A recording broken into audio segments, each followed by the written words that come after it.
민주당이 총선에서 압승하자 온라인상에선 집값이 오를 거란 전망이 퍼지고 있습니다. 선거 결과와 집값 상승이 연관성이 있는지 따져보겠습니다. 김잠 기자, 야당이 이겼다고 집값이 오를 거라는 전망이 나오는 이유가 있습니까?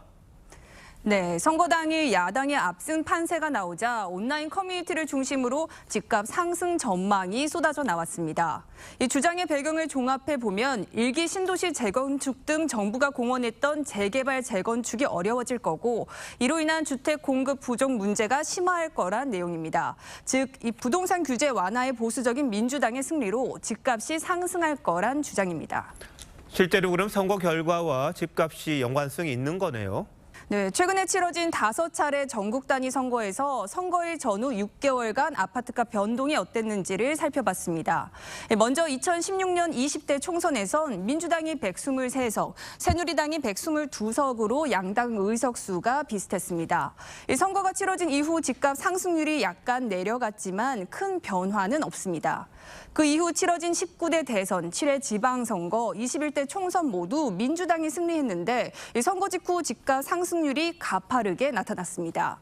20대 대선에선 윤석열 대통령이 당선되고 6개월 뒤 집값이 하락했습니다. 자, 지금 5차례 전국 단위 선거만 보면 야당이 이기면 정말 민주당이 이기면 집값이 올라가는 그런 추세가 있긴 하네요.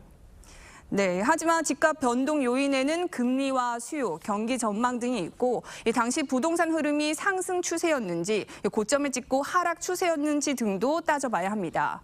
앞선 두 번의 대선 이후 집값 상승률을 따져보면 문재인 대통령이 당선됐던 19대 대선 당시엔 이전 정부의 부동산 정책으로 집값이 상승세를 타던 시점이었습니다. 또 윤석열 대통령이 당선된 20대 대선 때는 코로나 시절의 저금리 기조가 끝나고 금리가 오르기 시작하면서 부동산 가격이 하락하던 시점이었습니다.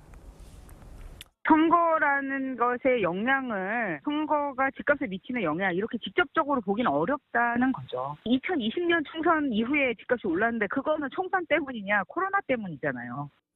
그럼 선거 결과와 상관없이 시장 흐름을 봐야 된다는 거잖아요. 근데 이번 총선 결과는 부동산 시장에 영향을 미치는 걸로 봐야 합니까?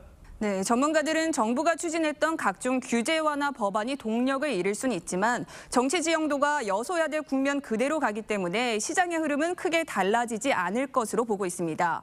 가장 중요한 변수는 금리라고 얘기합니다. 금리가 높은 상태에서 환율도 고환율이고 유가도 높고 물가마저도 높은 상태이기 때문에 부동산 가격이 오르는 데는 한계가 있다고 보여져요. 선거 한 번으로 부동산 시장이 요동친다면 그게 더 큰 문제 같은데요. 투자 심리를 자극하지 않는 일관된 정책이 필요하겠다 이런 생각도 좀 듭니다. 김자민 기자 잘 들었습니다.